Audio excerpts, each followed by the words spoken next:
1 Tessalonicenses 4, 13 a 18. Minha palavra hoje é uma palavra de consolo, porque este é o teor desse texto.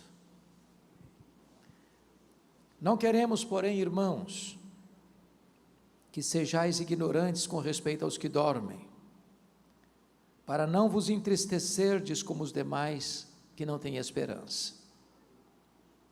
Pois se cremos que Jesus morreu e ressuscitou, assim também Deus, mediante Jesus, trará em sua companhia os que dormem.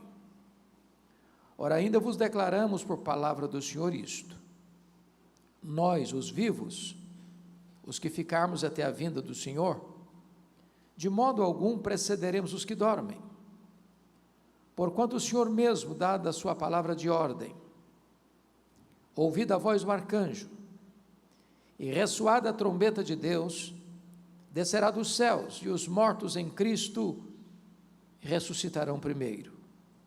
Depois nós, os vivos, os que ficarmos, seremos arrebatados juntamente com eles entre nuvens, para o encontro do Senhor nos ares, e assim estaremos para sempre com o Senhor.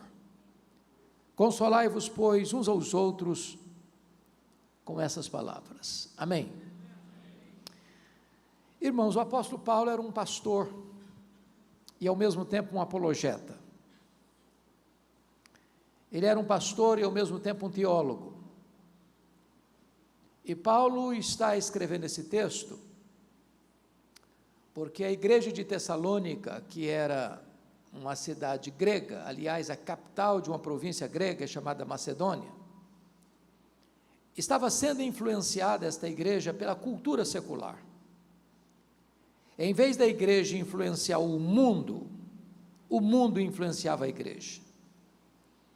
Eu acho que todos vocês sabem que a cultura grega, chamada de helenismo, era marcada por um pensamento central, pilar do pensamento grego, chamado de dualismo. Isso significa que os gregos imaginavam o seguinte, que a matéria que você toca, que você tange, que você pega, apalpa, essa matéria para os gregos era má, essencialmente má. E que o espírito, que é etéreo, que é imaterial, que é impalpável, é intangível, é essencialmente bom. Então, na cabeça de um grego, não era possível você defender três verdades que para nós são essenciais.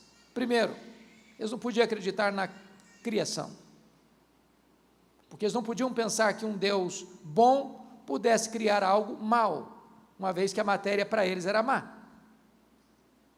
Segundo, eles não podiam acreditar na doutrina da encarnação, porque como eles poderiam pensar que Deus, sendo bom, pudesse ter um corpo físico, material, tangível, se a matéria para eles era má? Então eles negavam também a divindade de Cristo. Terceiro, eles não podiam aceitar a ideia de ressurreição. Na cabeça dos gregos, a morte libertava a alma da prisão do corpo. Para eles a morte era uma libertação. Na cabeça deles, enquanto você vive, sua alma, que é santa, boa, pura, está numa masmorra, num cárcere do corpo, que é material. Então, quando a pessoa morria para o grego, essa alma era liberta dessa prisão. Então, na cabeça deles, falar em ressurreição era um contrassenso, era um anticlímax, era um retrocesso. Então, os gregos negavam peremptoriamente a doutrina da ressurreição. O que estava acontecendo? Esse pensamento entrou na igreja, estava formatando a mente de alguns crentes. Então, quando um crente morria, em vez de ter consolo, tinha desesperança, tinha tristeza, tinha pesar. E olha como é que Paulo começa esse texto. Não queremos, porém, irmãos, que sejais ignorantes com respeito aos que dormem, para não vos entristecerdes como os demais que não têm esperança. Se a doutrina estiver errada, não tem consolo. Uma doutrina falsa gera confusão, gera pesar, gera tristeza, gera desesperança. Por favor, rapidinho, depois você volta para esse texto comigo. O mesmo problema Paulo está lidando com a outra igreja, que era grega, capital de uma outra província grega, província da Acaia, que era a igreja de Corinto. Olha lá o capítulo 15 comigo, versículo 12 e 13. O mesmo problema aqui. Paulo está escrevendo para essa igreja, tratando esse assunto, porque o pensamento secular entrou na igreja. Versículo 12, capítulo 15. Ora, se é corrente pregar-se que Cristo ressuscitou dentre os mortos, como, pois, afirmam alguns dentre vós que não há ressurreição de mortos? Notem vocês que alguns membros da igreja estavam afirmando isso. Não, os mortos não ressuscitam. Eles até acreditavam na ressurreição de Jesus, mas não acreditavam na possibilidade de um crente morrer e ressuscitar. Por quê? Porque o pensamento do mundo entrou na igreja. E aí Paulo tem que escrever o mais longo texto da Bíblia de ressurreição, para desfazer esse pensamento equivocado dos gregos, e reafirmar uma verdade. Se os mortos não ressuscitam, então Cristo não ressuscitou. E se Cristo não ressuscitou, é vã a nossa fé, é vã a nossa pregação, permanecemos ainda nos nossos pecados, não tem consolo para quem já morreu, e a vida não faz sentido, então comamos e bebamos, porque amanhã morreremos e acabou tudo. Mas de fato Cristo ressuscitou, e Ele é a primícia dos que dormem. Então volta de novo lá para o texto de Tessalônica, por favor, de Tessalonicenses 4. Notem no versículo 13, que Paulo está usando uma figura de linguagem. Não queremos, porém, irmãos, que sejais ignorantes com respeito aos que dormem. Essa palavra dormir é uma figura de linguagem para a morte. A pergunta é, o que dorme? O corpo ou a alma? E a resposta é, o que dorme é o corpo. A metáfora do sono, de dormir, traz duas ideias. Primeiro, quem dorme está descansando. Segundo, quem dorme vai acordar. Se não acordou, não dormiu, morreu. Então a ideia do crente que dormir é que quando o crente morre, está lá em Apocalipse 14, 13, ele descansa das suas fadigas. Segundo, quando o crente morre, está claro que a morte não tem a última palavra, e a morte não é a cessação da existência, porque este mesmo corpo que é sepultado, quando Jesus voltar, todos os mortos ouvirão a sua voz e sairão dos túmulos, uns para a ressurreição da vida, outros para a ressurreição do juízo. Então é temporário, não é um adeus, é um até logo. Bom, há muitas pessoas que acham que o que dorme é a alma. Não é a alma que dorme. Porque esse é um assunto, irmãos, muito sensível. É a pergunta que mais se faz: o que acontece quando a pessoa morre? Se você perguntar isso para um existencialista ateu, ele vai dizer, morreu, acabou. O homem é só matéria, então morreu, cessou tudo, acabou. Não tem mais nada. Se você perguntar isso para uma outra teologia, por exemplo, a romana, você vai dizer assim, morreu, a pessoa não é tão boa para ir direto para o céu, não é tão má para ir direto para o inferno, então vai para o purgatório. Então fica sofrendo, não sabe se 1 ano, se 10 anos, se 100 anos, se 1 milênio, até purgar os pecados e poder entrar no paraíso. Não tem consolo nisso. Se você perguntar para um espiritualista, o que acontece quando a pessoa morre? Bom, morreu, o espírito saiu do corpo, desencarnou, fica vagando, depois reencarna, depois desencarna, depois reencarna, desencarna, reencarna, desencarna, reencarna, num processo ad infinito, não tem esperança. Se você perguntar para uma outra vertente religiosa, não, morreu, a alma fica dormindo, inconsciente. Bom, mas também não tem esperança. O que a Bíblia diz? A Bíblia diz que quando um crente morre, morrer é deixar o corpo para habitar com o Senhor. Morrer é partir para estar com Cristo, que é incomparavelmente melhor.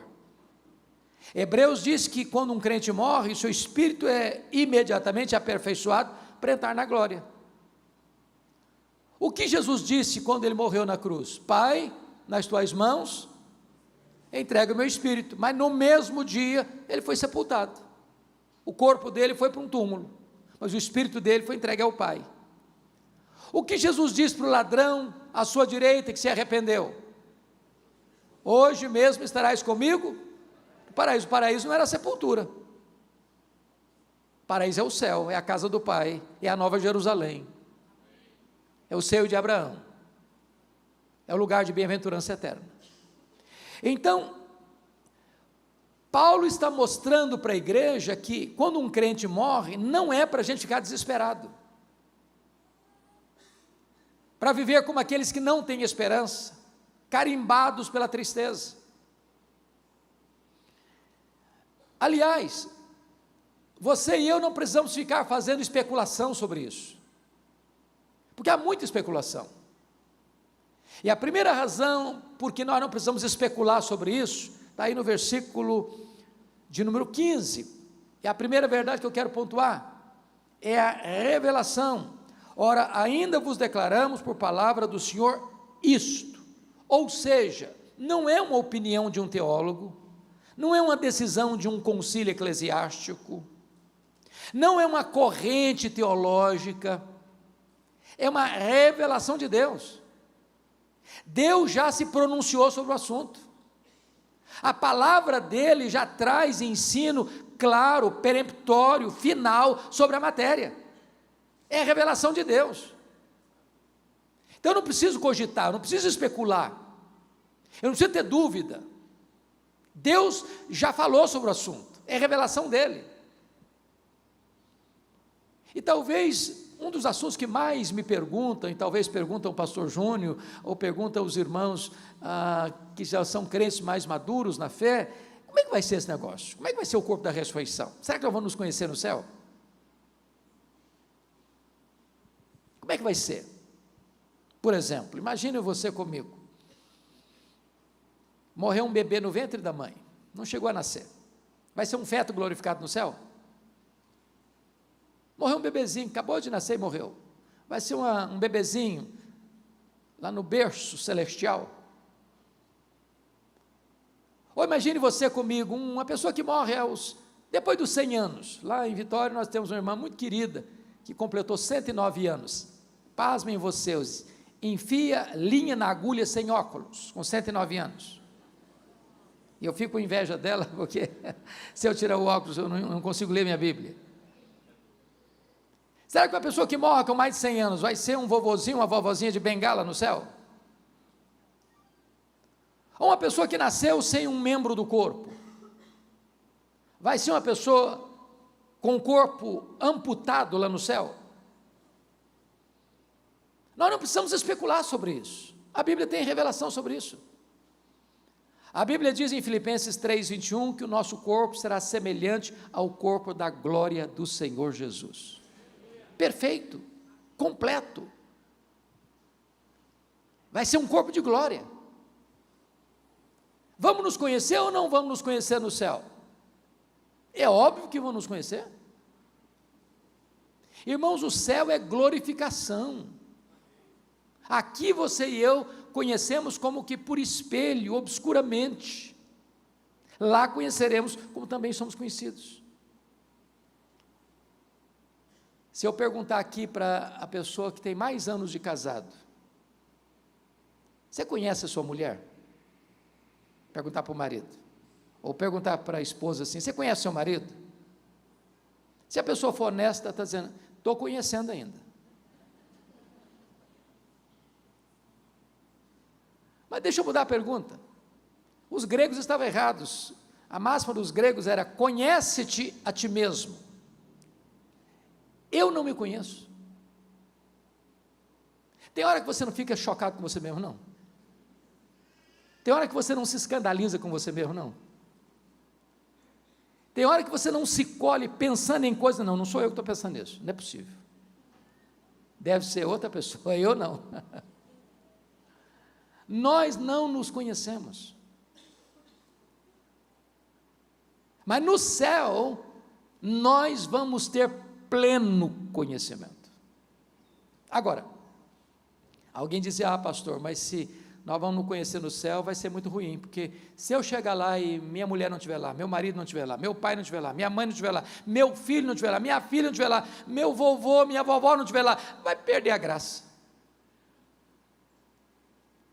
No céu não tem lembrança amarga. Deus vai enxugar dos nossos olhos toda a lágrima.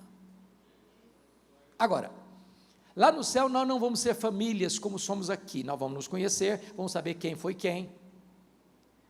Mas lá no céu você não vai amar mais a sua mulher, ou o seu marido, ou o seu pai, ou a sua mãe, ou o seu filho, ou a sua filha, porque você vai amar Abraão, Isaque e Jacó. Às vezes nós criamos algumas coisas que não estão na Bíblia. Por exemplo, já vi muito isso enquanto em funeral.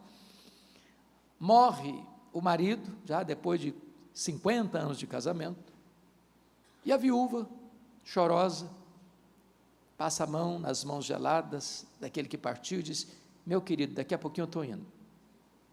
Passando a ideia que o casamento vai continuar no céu. Preste atenção nisso. Casamento é só para aqui, tá? Morreu, acabou. Lá no céu não tem mais casamento. Alguém diz: ufa, até que enfim também, né? Vou dizer: que pena, podia continuar. Não, continua não. Nós não cremos em casamento eterno, não. Não tem esse negócio de casados para sempre, não. Casamento é só para esta vida. Mas lá no céu nós vamos ser uma única família. Embora sabendo quem é quem. Porque já imaginou você morar eternamente com alguém sem saber quem ela é? Faz sentido isso? Então, Paulo está escrevendo esse texto para consolar a igreja, que, por influência de um pensamento humano, secular, da cultura helênica, estava marcada pela tristeza e desesperança. Então, quais são os pilares da nossa esperança? Primeiro, é que nós temos revelação de Deus sobre esse assunto. Versículo 15. E está muito claro aí: ora, ainda vos declaramos por palavra do Senhor isto. Ele está tratando o assunto de ressurreição, de segunda vinda, de como vai ser o nosso arrebatamento, a nossa reunião eterna no céu. Mas há um segundo pilar desta esperança nossa, que é a parousia. Olha o verso 16 comigo. Porquanto o Senhor mesmo, dada a sua palavra de ordem, ouvida a voz do arcanjo, e ressoada a trombeta de Deus, descerá dos céus. Irmãos, nós cremos e aguardamos a segunda vinda de Cristo. Isso não é uma quimera, isso não é uma utopia, isso é um fato. Há mais profecia sobre a segunda vinda de Cristo do que sobre a primeira vinda de Cristo. Todas as profecias a respeito da primeira vinda se cumpriram literalmente. E as profecias da segunda vinda estão se cumprindo e cumprir-se-ão literalmente. Como ele voltará? Primeiro, ele voltará pessoalmente. Lá em Atos 1:11, quando Jesus vai para o céu, voltando para o céu, indo assunto ao céu, lá no Monte Olival, os discípulos ficam olhando ele subindo nas nuvens, desaparecendo no horizonte, E 2 anjos aparecem e perguntam: varões galileus, por que estáis olhando para as alturas? Este mesmo Jesus que viste subir, voltará entre nuvens. Ele não vai mandar um embaixador, não vai mandar Miguel, não vai mandar um anjo, um serafim, um querubim. Ele mesmo voltará pessoalmente. Segundo, a segunda vinda de Cristo não só será pessoal, ela será visível. Apocalipse 1,7 diz que todo olho verá, até aqueles que o traspassaram. Como assim? Quando Jesus voltar, diz a Bíblia, que os mortos ouvirão a sua voz e sairão dos túmulos, uns para a ressurreição da vida, outros para a ressurreição do juízo. Até mesmo Pilatos, até mesmo Anás, até mesmo Caifás, até mesmo Judas Iscariotes, até mesmo todos aqueles que condenaram Jesus à cruz e pregaram Jesus na cruz, ressuscitarão e verão Jesus vindo em majestade e glória. Não haverá sequer uma pessoa que deixará de ver este auspicioso e glorioso acontecimento, a apoteose da nossa fé, a acrópole da nossa esperança, a segunda vinda de Cristo. Terceiro, a segunda vinda de Cristo não só será pessoal e visível, ela será, em terceiro lugar, também audível. Veja você no versículo 16, está graficamente escrito aí: ouvida a voz do arcanjo, ressoada a trombeta de Deus. Talvez nenhum acontecimento da história será tão retumbante, vai ter um sonido tão pomposo, tão glorioso, um estrondo tão audível, que vai ecoar em todos os recantos do planeta, que não vai ter uma caverna tão escura, um quarto tão fechado, um buraco tão profundo, ou um local tão blindado que esta trombeta não faça chegar o seu sonido. Todo o ouvido ouvirá, assim como todo olho o verá. Mas ainda, quinto lugar, a segunda vinda do Senhor Jesus, ela será repentina. Lá em Mateus 24, Jesus disse que vai ser como um relâmpago que risca os céus do Oriente ao Ocidente. Você, quando olha numa tempestade, vê que primeiro você vê o relâmpago, depois você escuta o trovão, certo? Os dois acontecem ao mesmo tempo. Como a velocidade da luz é maior que a velocidade do som, primeiro você vê o relâmpago, depois você escuta o trovão. Mas risca com essa velocidade.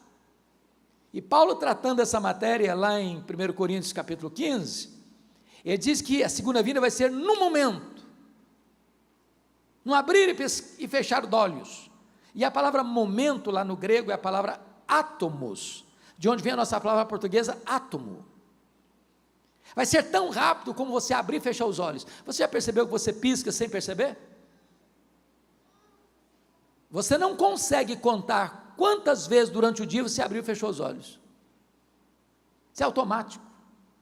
Essa palavra era usada também para o faiscar das estrelas ou dardejar da cauda de um peixe. Vai ser com essa rapidez que Jesus vai voltar. Ou seja, não dá para se preparar no último dia. Ou você prepara agora, ou aquele dia pega você de surpresa. Sexto lugar, a segunda vinda de Cristo será também inesperada. Vai ser como um ladrão, que chega sem passar um WhatsApp para você: olha, tal dia, me espere que eu estou chegando na sua casa. Não, não vai ser um dia óbvio, vai pegar todo mundo de surpresa, vai ser um dia comum. Você levanta, leva filho para a escola, pega filho da escola, sai de casa para o trabalho, volta do trabalho para casa, você pega o seu carro ou um avião, vai viajar, vai ser um dia assim,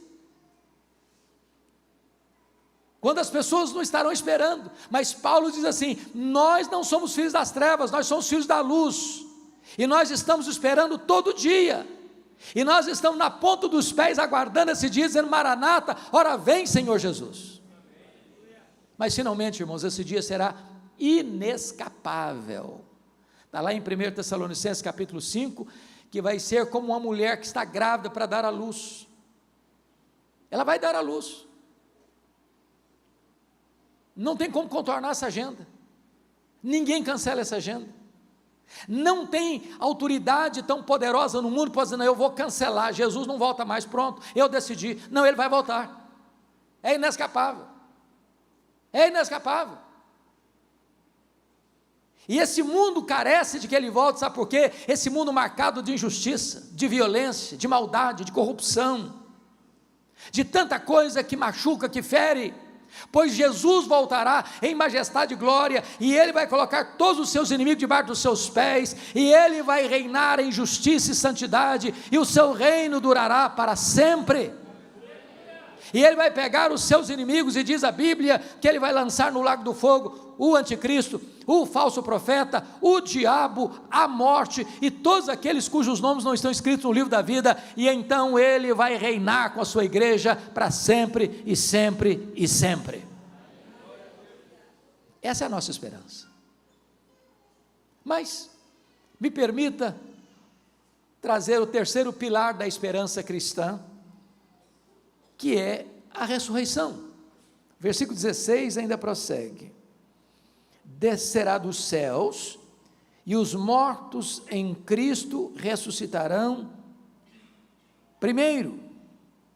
Versículo 15, ele diz assim: ora, ainda vos declaramos por palavra do Senhor isto, nós os vivos, os que ficarmos até a vinda do Senhor, de modo algum precederemos os que dormem. Então, duas coisas aqui. Primeiro,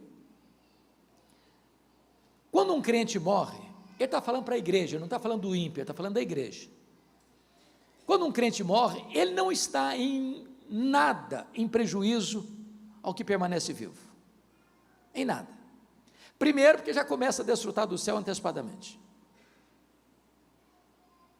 A nossa alma sobrevive sem o nosso corpo. O nosso corpo não sobrevive sem a nossa alma. Você não é um corpo que tem uma alma, você é uma alma que tem um corpo. Então, quando o crente morre, imediatamente a alma deixa o corpo para habitar com o Senhor, e isso é incomparavelmente melhor. Ele já começa a reinar com Cristo.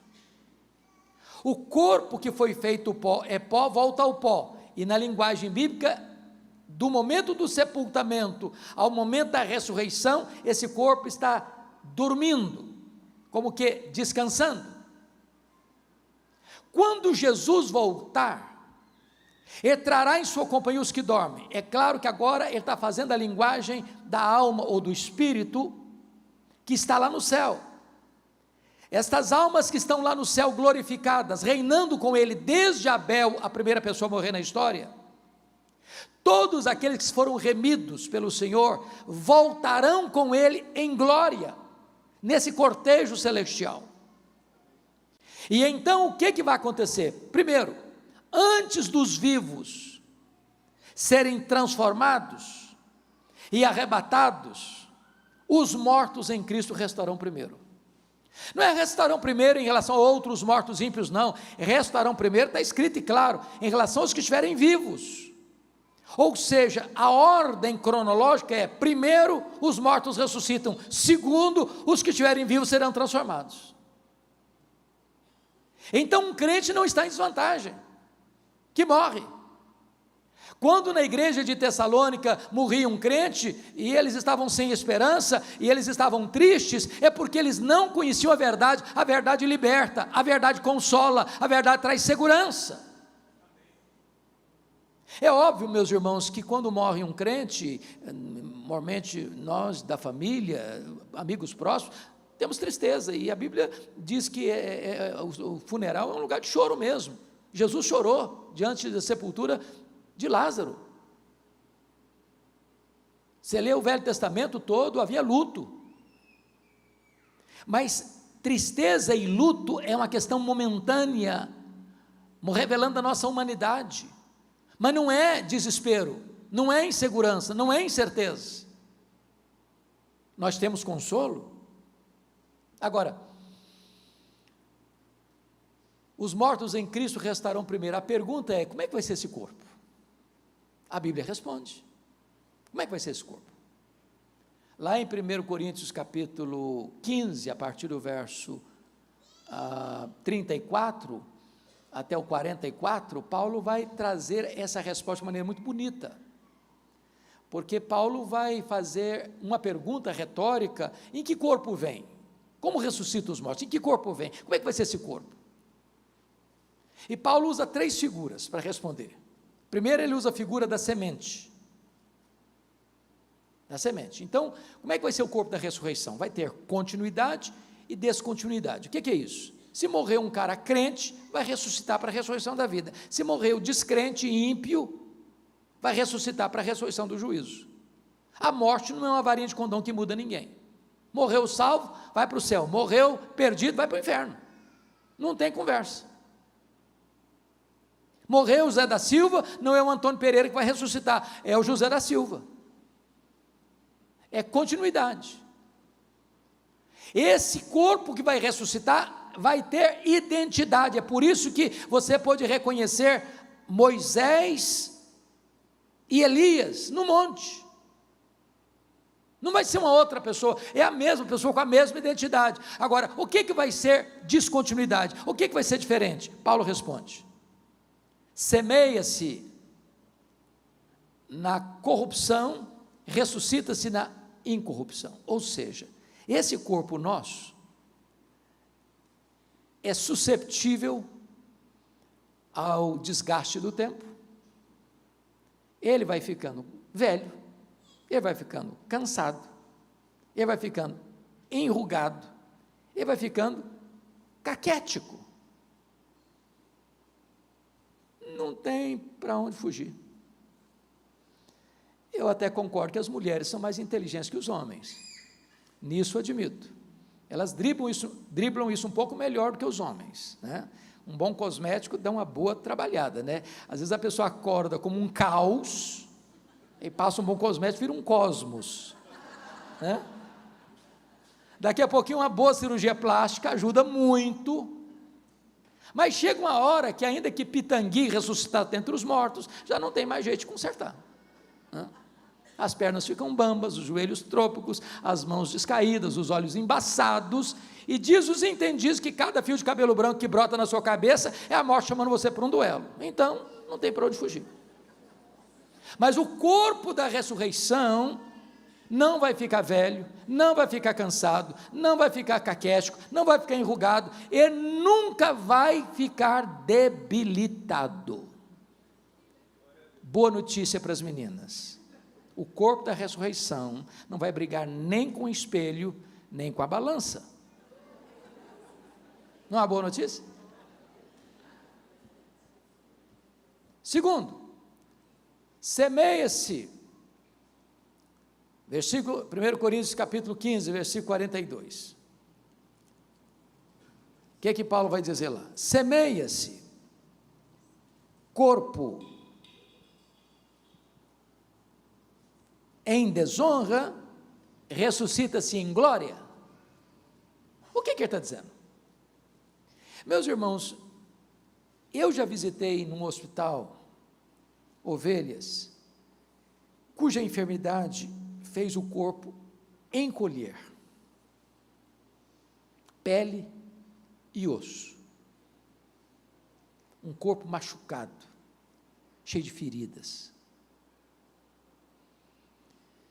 Chega um momento que você diz: meu Deus, como essa pessoa suporta? Quando esse corpo, que é uma semente, é lançada na terra, aquele corpo foi desonrado pela dor, pelo sofrimento. Mas o que vai brotar dessa semente enrugada é um corpo glorioso. E a Bíblia diz lá em Daniel que vai brilhar como astro. Quando João viu o corpo glorificado de Jesus no na ilha de Patmos, o rosto dele brilhava como o sol no seu fulgor. Vai ser assim o nosso corpo. Mas olha o versículo 43 comigo de 1 Coríntios 15, que Paulo vai dizer outra coisa: semeia-se em fraqueza, ressuscita-se em poder. Olha que coisa curiosa é o nosso corpo. Dos seres, talvez o mais vulnerável é o ser humano. Já percebeu isso? Nasce um bezerro lá no pasto, o bichinho nasce meio troncho, mas daqui a pouquinho ele já procura a teta da mãe para mamar, e ele já sai andando meio desconcertado, mas daqui a pouquinho ele já está emprumado, daqui a pouquinho ele está correndo. É assim com o gatinho, é assim com o cachorrinho, é assim com os outros animais. Nasce uma criança, olha, tadinho, se ficar por conta própria, ele não dá conta mesmo, e não dá conta com 1 mês, não dá conta com 2 meses, não dá conta com 3 meses, não dá conta com 6 meses, não dá conta com 1 ano, não dá.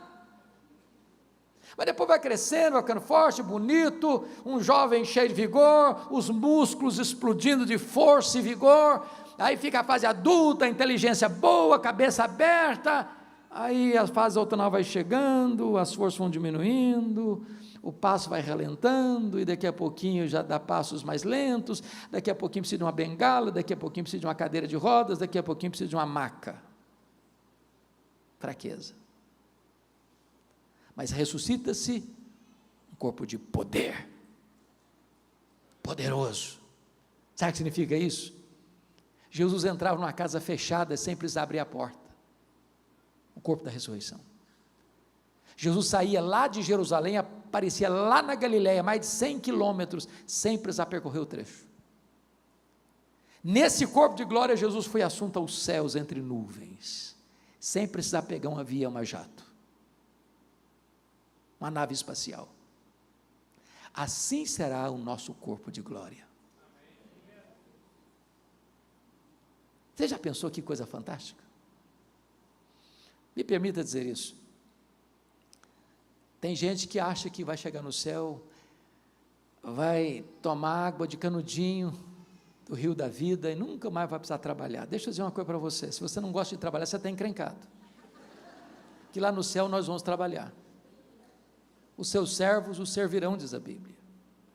Sabe o que me encanta?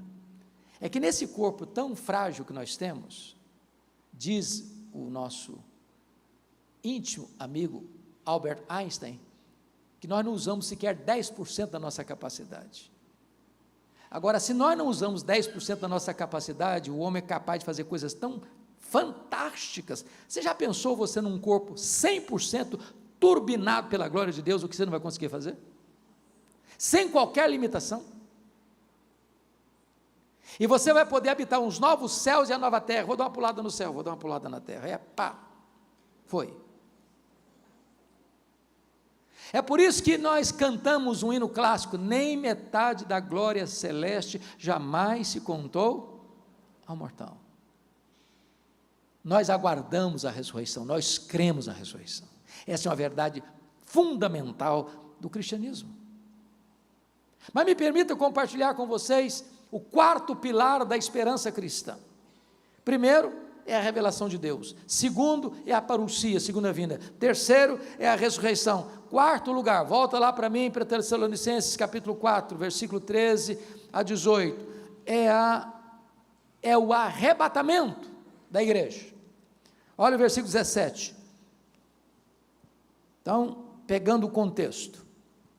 Versículo 16 e 17 juntos. Porquanto o Senhor mesmo, dada a sua palavra de ordem, ouvida a voz do arcanjo, ressoada a trombeta de Deus, descerá dos céus, os mortos em Cristo restarão primeiro, depois nós os vivos, os que ficarmos, seremos arrebatados juntamente com eles entre nuvens. Fica até aqui. Essa palavra arrebatamento, irmãos, é uma palavra que tem uma conotação teológica do século XIX para cá. Qual a conotação teológica? É que surge no século XIX, com John Nelson Darby, uma ideia de que a segunda vinda de Cristo será em 2 turnos. Primeiro turno, um arrebatamento secreto. Segundo turno, a segunda vinda visível. Até agora vai ser lançado um filme no Brasil, Deixados para Trás, com base na obra do Tim LaHaye, com essa ideia. É aquela ideia lá do hino, o mercado está vazio, seu trabalho já cessou. A ideia de que você está dentro de um avião e de repente o piloto é crente, Jesus arrebata a igreja, o piloto desaparece, o avião fica desgovernado no ar. Ou a ideia de que nós estamos aqui num auditório de 1000 pessoas e de repente só a metade aqui é salva e 500 pessoas desaparecem aqui. E os outros ficam olhando, cadê? Onde foi? Para onde foi? Então só depois de 7 anos de muita tribulação é que Jesus volta visivelmente. Com respeito, e respeitamos as pessoas que pensam diferente de nós, amamos e respeitamos profundamente, mas penso que não é isso que Paulo está tratando. Paulo não está aqui falando que vai ter um arrebatamento secreto e depois, bem depois, vai ter uma segunda vinda visível. Não é isso que ele está tratando. O que ele está tratando é que a segunda vinda de Cristo vai acontecer uma única vez. E que ela vai ser pessoal, visível, audível, repentina, inesperada, inescapável, gloriosa. Quando ele voltar, 2 coisas vão acontecer. Primeiro, os mortos ressuscitam. Segundo, os vivos, os que estiverem vivos, está lá em 1 Coríntios 15, serão transformados. E aqui está escrito, e arrebatados, juntamente, para o encontro nas nuvens. Ou seja, quando Jesus voltar, quem morreu, a alma já estava no céu, volta com Jesus. O corpo ressuscita, se une àquela alma que já estava no céu. Os que estiverem vivos não podem subir com esse corpo, que o reino de Deus não pode ser herdado por carne e sangue, ou seja, com esse corpo aqui eu não suporto a glória de Deus. Então ele tem que ser transformado. E então todos serão o quê? Arrebatados, arrancados daqui, tirados daqui para o encontro do Senhor nos ares. Isso não acontecerá em 2 turnos, isso acontecerá na única vez que Jesus voltará, a segunda vinda de Cristo. É o arrebatamento. Seremos arrancados daqui, porque aqui não é a nossa casa, aqui não é o nosso lar, aqui não é a nossa pátria, aqui nós somos peregrinos, aqui nós estamos apenas de passagem. A nossa pátria está no céu, a nossa recompensa está no céu, a nossa herança está no céu, o nosso Senhor está no céu, e é para o céu que nós iremos. Isso Paulo está lidando com a igreja para fazer o que com ela? Para tirar da cabeça dos crentes a ideia grega de que os mortos não ressuscitam. Se os mortos não ressuscitam, então, morreu, não tem esperança.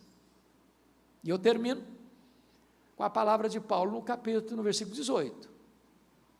Ele que começa o texto alertando para o perigo de ficar triste e não ter esperança, agora, depois que a igreja recebe a instrução da verdade, ele diz assim: consolai-vos, pois, uns aos outros com estas palavras. Em vez de você ser um agente do desespero e da tristeza, agora você é um embaixador da consolação. A minha oração é que nesta noite, o Deus de toda graça console o seu coração e que faça de você um consolador. Que Deus nos abençoe. Amém.